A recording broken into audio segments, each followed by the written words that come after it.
Format numerology நேயர்களுக்கு நர்மதாவின் அன்பான வணக்கம். நம்மளுடைய சேனலில் தொடர்ந்து பல்வேறு விதமான ஃபார்மட் நியூமராலஜி மற்றும் ஆன்மீகம் சம்பந்தமான தகவல்கள் பார்த்துட்ருக்கோம். அந்த வகையில் இன்றைக்கி நம்ம பார்க்க போகிற இந்த ஒரு பதிவில் நேயர்கள் கேட்டிருக்கக்கூடிய பல்வேறு விதமான சந்தேகத்துக்கு தெளிவான பதில் கொடுக்கறதுக்காக நம்ம கூட இன்றைக்கி ஃபார்மட் நியூமராலஜியினுடைய தந்தை டாக்டர் மகா தனசேகர் ராஜா அவர்கள் இணைஞ்சிருக்கிறாங்க. வணக்கம் சார். வணக்கம்மா.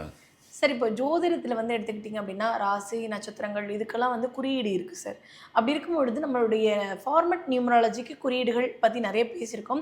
இருந்தாலும் நியூமராலஜிக்கு அப்படின்ற மாதிரியான குறியீடுகள் இருக்கா? குறியீடுகள் இருக்குது அப்படின்னா அதுக்கான விஷயங்கள் என்னென்ன மாதிரியான விஷயங்கள் எல்லாம் நாங்கள் ஃபாலோ பண்ணணும், அதை பற்றி எங்களுக்கு கொஞ்சம் சொல்லுங்கள் சார். கண்டிப்பாக. ஆமாம், ஜாதகத்தில் பார்த்திங்கனாக்கா அந்த நட்சத்திரத்துக்கு உண்டான குறியீடுலாம் பல ஆண்டுகளாக சொல்லப்பட்டிருக்கு. நிறைய பேர் அதை ஃபாலோவும் பண்ணிக்கிறாங்க. ஓகேங்க, எனக்கு நல்லா சக்ஸஸ் ஆகுது. அந்த எண்கணிதத்துக்கு அப்படின்னு சொல்லி யாரும் கண்டுபிடிக்கல. நாம் உலகத்திலே கண்டுபிடிச்சி அதை இப்போ கொடுத்துட்டு வரோம். ஆமாம், ஏன்னா ஒரு விஷயத்தை நம்ம பல முறை சொன்னால் தான் அது உள்வாங்கும்போது அது உள்ளே போய் ஸ்டோர் ஆகும் மைண்டில். கண்டிப்பாக. ஆமாம். இப்போ என்ன சொல்ல போகிறோம் அப்படின்னாக்கா 1ஆம் தேதியிலேருந்து 31ஆம் தேதி வரைக்கும் நம்ம குறியீடு வச்சுருக்கோம். சொல்லப்பட்டாலும் அதை உங்களுக்கு அழுத்தம் திருத்தமாக அதில் கொஞ்சம் அதுக்கு ஒரு டெஃபினிஷன் கொடுக்கும்போது தான் அது நம்மக்கிட்ட சரி சரி இதுவும் நமக்கு நல்லா வேலை செய்யுது அப்படிங்கிற மாதிரி. இப்போ 22ஆம் தேதி நீங்கள் பிறந்திருக்கீங்க. எண் கணிதப்படி ஃபார்மட் நியூமராலஜிப்படி உங்களுடைய குறியீடு எதுவாக இருக்கும் அப்படி என்று பார்த்தால் கரடி. என்னங்க கரடி கூட சொல்லிட்டீங்க? கரடியெல்லாம் குறியீடாக இருக்கா சார்? இருக்குது. அதுக்கு தான். ஏன்னா பொதுவாக அந்த 22ஆம் தேதியினுடைய அவங்களுடைய ஆக்டிவிட்டீஸ் அவங்களுடைய இதெல்லாம் பார்த்திங்கனாக்கா எப்படி இருக்குன்னு பார்த்தீங்கன்னா, ஒரு எய்ம் வச்சுக்கிட்டாங்கனாக்கா அதுலேருந்து அவங்க பின்னே வாங்க மாட்டாங்க. ஒரு பிடி பிடிச்சிட்டாங்கனாக்கா அந்த பிடிச்ச பிடியை முடிக்காமல் விட மாட்டாங்க. என்ன பிடிங்க அதாங்க கரடி பிடி. என்ன கரடி பிடினாக்கா மற்ற அனிமல் எல்லாமே பிடிக்கும், இன்னொன்று தட்டினா விட்டுரும். கரடி மட்டும் நீங்கள் பிடிச்சா அது விடவே விடாது. நீங்கள் அந்த ஃபாரஸ்ட் பக்கம் ஃபாரஸ்ட்டை ஒட்டி இருக்கிற இடத்துலலாம் வீடாக இருக்கும். மற்ற மிருகத்துக்கு கூட சிங்கம் புலி எதுக்குன்னா கூட யானை இருந்தால் கூட எல்லாம் ஆகும்னு சொல்லி இது பண்ணுவாங்க. கரடிக்கு மட்டும் ரொம்ப பயப்படுவாங்க. ஏன்னா அது எந்த நேரத்தில் என்ன செய்யுன்னே சொல்ல முடியாது. கேட்டு பார்த்தாங்களா, அங்கே பழகுன்னு ஒன்று கேட்டு சொல்லுவாங்க, ஐயோ கரடினா ஏங்க புலி சிங்கெல்லாம் அது புலி சிங்கம் போகணுன்னு அதுக்காக பயம் இல்லைன்னு இல்லை, பயன்றது இருக்கும். அதிகமாக பயப்படுறது கரடிக்கு தான். ஏன்னா அதுக்கிட்ட மாட்டினா கூட ஒரு பிடி பிடிச்சிச்சுன்னா விடவே விடாது. இப்போ கையை பிடிச்சனா கையவே எடுத்துடணும், அந்த மாதிரி பிடி இருக்கும். அவங்களுடைய கொள்கையும் பிடியாகத்தான் இருப்பாங்கன்றீங்க. அவங்க கொள்கையும் பிடியாதான் இருக்கும். என்னங்க சொல்கிறீங்க? நம்ம முதலமைச்சர் விஜய் இருக்கிறாரு, என்ன 22, அவர் பிடிச்ச பிடியை பிடிச்சிட்டாரா இல்லையா? இல்லை, முதல்ல அவர் நடிகரில் உச்சத்துக்கு நான் போகணுன்னாரு. இவர் சொல்கிறதுக்கு முன்னாடி உச்சத்தில் நிறைய பேர் இருந்தாங்க. ஆமாம், எல்லாத்தையும் பைபாஸ் பண்ணிட்டு வந்துட்டாரா இல்லையா? அது மறுக்க முடியாது இல்லையா? உச்சத்துக்கு வந்தாருங்கிறது யாரும் மறுக்க முடியல. வந்துட்டார். அவருடைய பிடி அது. அடுத்து அரசியலுக்கு போகணும். நான் போகும்போது நேராக ஸ்ட்ரைட்டாக சீட்டில் மெயின் சீட் எங்கேயும் அங்கே தான் போய் உட்காரன்னு பிடிச்சாரு. உட்காந்துட்டாரு இல்லையா? அடுத்து வேறு என்ன நினைக்க போகிறாருன்னு தெரியாது. இது காரணம் என்னென்னா, உங்களுக்குள் அந்த ஒரு சக்தி இருக்குது. அப்போ நான் 22 பார்த்து நான் கூட நினச்சி அங்கே போய் உட்காந்துக்கலாமா அப்படின்னு நீங்கள் நினச்சிங்கன்னா அதுக்கு தான் இப்போ சொல்ல வரேன். உங்களுக்குள்ள ஒரு சக்தியை நீங்கள் அந்த சக்தி என்னங்கிறது தெரியாமல் இருந்தீங்க. அவரெல்லாம் தெரிஞ்சுக்கிட்டாரு, உட்காந்துட்டாரு. நீங்கள் முதல்ல தெரியாமல் இருந்தீங்க, இந்த நிகழ்ச்சியை பார்த்து தெரிஞ்சுக்கிறீங்க. தெரிஞ்சுட்டு அதுக்குண்டான சூழ்நிலையை நீங்கள் கிரியேட் பண்ணணும். என்ன தானாமெல்லாம் வந்துடாது எதுவுமே. நான் ஒன்று மட்டும் புரிஞ்சுங்க, எல்லா மனிதர்களுக்கும் எந்த விஷயங்களும் தானாகவே நடக்காது. சில பேருக்கு தானாக நடக்கும். தானாக நடக்காத விஷயத்தை நாம் அதை தானாக நடக்க வைக்கிறதுக்கு உண்டான சூழ்நிலையை உருவாக்கி கொள்ளணும். அப்படி நீங்கள் உருவாக்கி கொண்டு விட்டால் அது தானாக நடந்து போயிடும். அப்புறமா தான் சில பேருக்கு தானாக முதல்ல வரும், சில பேருக்கு தானாக பின்னாடி வரும், அப்புறமா தானாக அது நடந்துடும். அது 22ஆம் தேதி.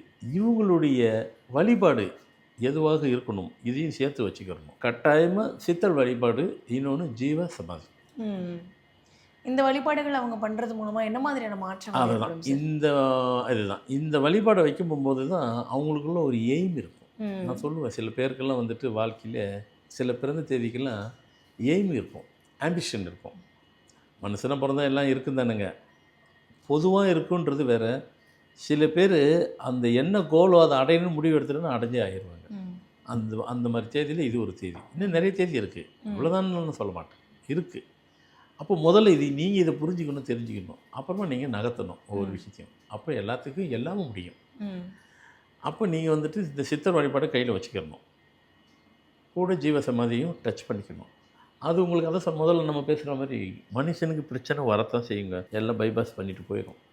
நீங்கள் எப்படி பைபாஸ் பண்ணிவிட்டு எல்லாத்துக்கும் மேலே வந்துட்டீங்க, உங்கள் பிரச்சனையும் அதை பைபாஸ் பண்ணிவிட்டு அது உங்களை கூட்டிகிட்டு போயிடும். அடுத்த கட்டத்துக்கு நீங்கள் எதை நோக்கி நகரணும்னு நினைக்கிறீங்களோ அதை நோக்கி நகர்ந்துருக்கீங்க. 22க்கு அது. 23க்கு என்ன அப்படின்னு பார்த்தீங்கன்னாக்கா எறும்பு. எறும்பா? ஆமாம். எறும்பு என்ன சொல்கிறீங்கன்னாக்கா, எறும்பு பொதுவாக நம்ம எதுக்காக சொல்ல போகிறோம் அப்படின்னு பார்த்தா, பொதுவாகவே 23ஆம் பிறந்தவங்க ஏன் எறும்பு அவங்களுக்கு குறியீடாக சொல்கிறோம் அப்படின்னாக்கா, இப்போ 22ஆம் பிறந்தவங்களுக்கு நான் அதை கொஞ்சம் முடிச்சிடுறேன். என்ன முடிச்சுன்னா கரடி. நீங்கள் இந்த கரடியை வந்துட்டு நீங்கள் போடுற ட்ரெஸ்ஸுலேயும் உங்கள் கரடியை வந்துட்டு இதாக போட்டுக்கலாம். ட்ரெஸ்ஸில் கரடி மாதிரி போட்டுக்கலாம். பிஸ்னஸ் பண்ணிங்கனாக்கா கரடியுடைய சிம்பிள் போட்டுக்கலாம். கரடியோட பொம்மையும் ஏதோ பொம்மையை வச்சுக்கலாம். இல்லை உங்கள் டேபிள் பிஸ்னஸ் பண்ணி மேலே கூட வச்சுக்கலாம். இது 22க்கு. இப்போ 23க்கு வரேன். 23ன்னு பார்த்தீங்கன்னாக்கா எறும்பு. எறும்பு இந்த பொதுவாகவே நம்ம என்ன சொல்லுவோம், எறும்பு சுறுசுறுப்பாக இருக்கும். ஆமாம், அதை ஒன்று சொல்லுவோம் நம்ம. அதேமாதிரி 23ஆம் பிறந்தவங்க கண்டிப்பாக சுறுசுறுப்பாக இருப்பாங்க. 22ஆம் பிறந்தவங்க ஆண்கள் தான் இருப்பாங்க. 23ஆம் பிறந்தவங்க ஆண் பெண்ணு 2 குழந்திருப்பாங்க. ஏன்னா ஒரு பர்த் வந்துட்டு பெண்ணா ஆனா மேலே ஃபீமேலாக அப்படின்னு ஒன்று இருக்குது. லேடிஸாக ஜென்ஸாக இருக்கும் இல்லையா, அது வந்து ஜென்ஸு தான். 23 வந்து ஆனா பெண்ணானாக்கா 2 பேர் இருப்பாங்க. 50-50 எறும்புன்னு கொடுத்துருப்போம். அப்படின்னா எறும்புன்னா பொதுவாக சுறுசுறுப்பாக இருக்கும் நாம் பொதுவாக சொல்லுவோம். நான் அதை தாண்டி வேறு ஒரு விஷயம் சொல்லுவேன். எறும்பு சுறுசுறுப்பாக இருக்கும். ஆனால் எறும்பு ஒரு ஒரு ஒரு ஒரு காரியத்தை முடிக்கிறதுக்காக கிளம்பும். அது பிரயாணப்படும், போய்கிட்டே இருக்கும். ஒரு தடுப்பணை இருக்கும். தடுப்பணை நின்றுச்சுன்னா அப்படியே நிற்காது. அது உடனே ரூட்டை மாற்றிடும். ரூட்டை மாற்றிட்டு அப்படி போயிட்டு வந்துட்டு அப்படி வந்து திருப்பி அப்படி போயிடும். ஸோ தடுப்பணையே அது தடுப்பணைன்னு நினைக்கவே நினைக்காது. 23ஆம் பிறந்தவங்களும் அதே தான். அவங்களுக்கு லைஃப்பில் வந்துகிட்டே ஏதோ ஒரு தடுப்பணை மாதிரி ஒரு பிரேக் வந்துச்சுனாக்கோ அது பிரேக்குன்னு நினைக்க மாட்டாங்க. அந்த பிரேக்கையும் நாங்கள் உடச்சிட்டு வெளியே வரத்துக்கூட செப்பாத்தி 23ஆம் பிறந்தவங்க கண்டிப்பாக அவங்க கையில் இருக்கும். இல்லைன்னு சொல்ல முடியாது. நான் சுபாஷ் சந்திர போஸ் 23 தானே. அவருக்கு எவ்வளோ பிரேக் வந்தது, எல்லாத்தையும் உடச்சிட்டு தானே பண்ணார். சொல்கிறேன், ஒரு எக்ஸாம்பிளுக்கு சொல்கிறேன். அதனால் வந்துட்டு அது என்னன்னாக்கா, அதுதான் ஒரு சுறுசுறுப்பையும் தாண்டி ஒரு லைஃப்பில் ஒரு தடுப்பணை பிரேக் பண்ணுறது அந்த சக்தி எறும்புக்கிட்ட உண்டு. எல்லாத்துக்கிட்டும் இருக்குன்னு சொல்ல முடியாது. எறும்புகிட்ட இருக்குது, அந்த தேதி கொண்டவங்ககிட்டையும் இருக்கும். உங்களுடைய அப்போ இது இங்கே குறியீடு என்ன வச்சுக்கலாம். முதல்ல அதை முடிக்கிறோம். குறியீடு என்னவா வச்சுக்கலாம் அப்படின்னாக்கா எறும்புனா ஒரே ஒரு எறும்பு மட்டும் போட்டுக்காதீங்க.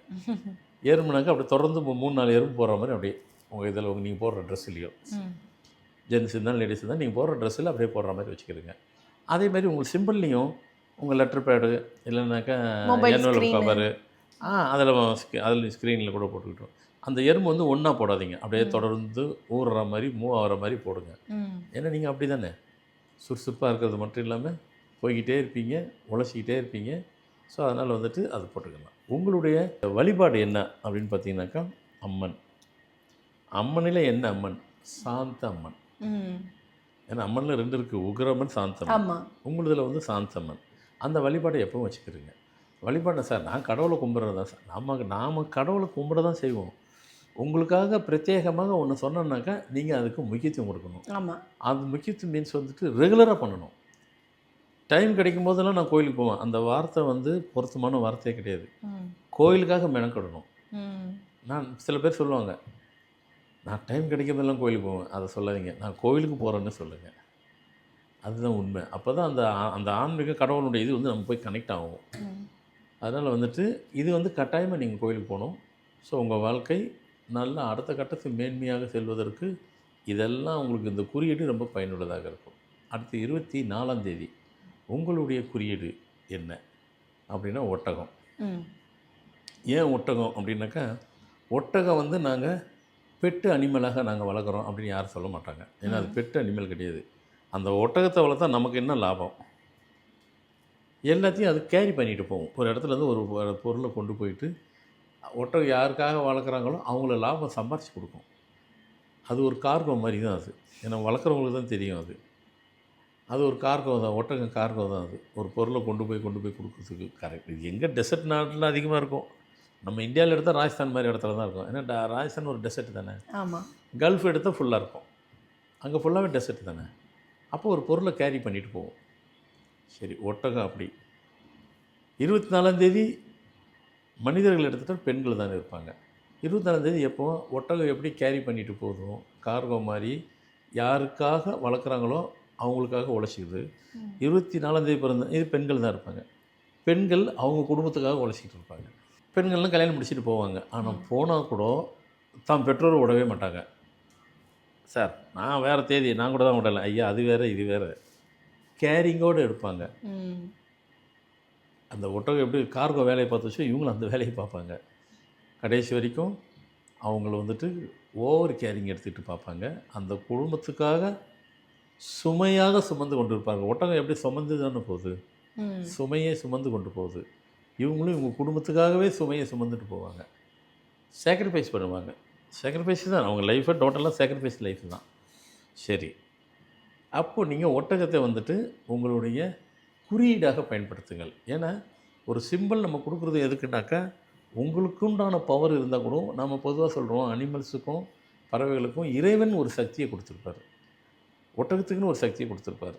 அந்த ஒட்டக சக்தியும் உங்களுக்கு பயனுள்ளதாக இருக்கும். அப்போ நீங்கள் பயன்படுத்துகிற ட்ரெஸ்ஸுலேயும் குறியீடாக ஒட்டகத்தை போட்டுக்கொள்ளுங்கள். அடுத்து பிஸ்னஸ் பண்ணிங்கனாலும் உங்கள் குறியீடு என்னது, ஒட்டகம், அதை நீங்கள் போட்டுங்க. கேமல் வந்து இப்போ நானே சின்ன பிள்ளையாக இருக்கும்போது camel pencil, camel rubber, camel. இன்றைக்கி கேமல் விட்டு போச்சா பார்த்தீங்களா?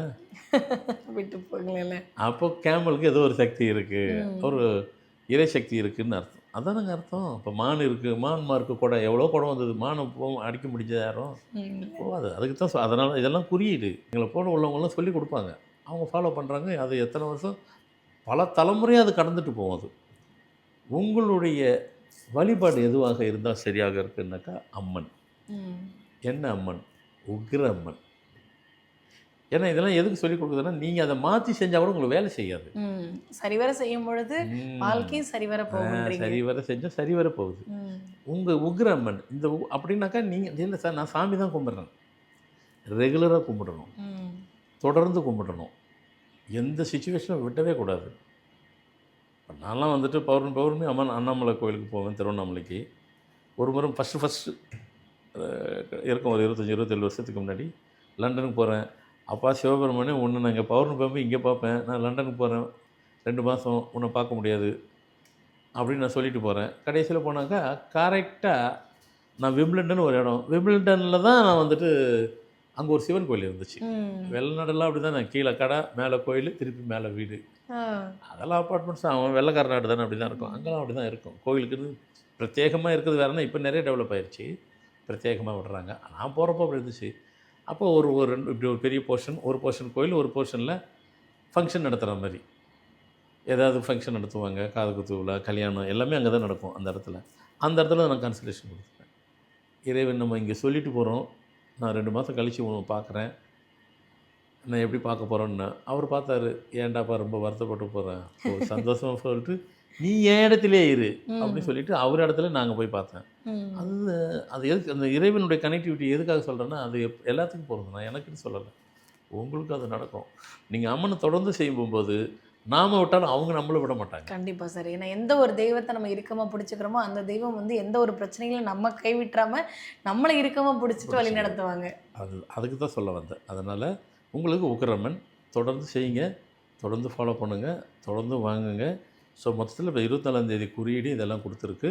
நம்ம நிகழ்ச்சியை பார்த்துட்டு எல்லோரும் அதை ஃபாலோ பண்ணும்போது உங்கள் லைஃபின் அடுத்த கட்டத்தை நகர்த்துவதற்கு இந்த குறியீடு உங்களுக்கு ரொம்ப ஏதுவாக இருக்கும், பயனுள்ளதாக இருக்கும் என்று நம்புகிறேன். கண்டிப்பாக சார். நீங்கள் குறிப்பிட்டிருக்கக்கூடிய தேதிகளில் இருக்கக்கூடியவங்களுக்கெல்லாம் வந்து தடைகள் விலகி வாழ்க்கை ரொம்ப அழகாக நகர்றதுக்கு எந்தெந்த குறியீடுகள், எந்தெந்த தெய்வத்தினுடைய வழிபாடுகளை பின்பற்றுறது மூலமாக வாழ்க்கை ரொம்ப சூப்பராக இருக்குன்னு சொல்லியிருக்கீங்க. கண்டிப்பாக பார்த்துட்டு இருக்கக்கூடிய நேயர்களுக்கு இது ரொம்ப பயனுள்ளதாக இருக்கும் நம்புகிறோம். ரொம்ப நன்றி சார். வணக்கம்மா.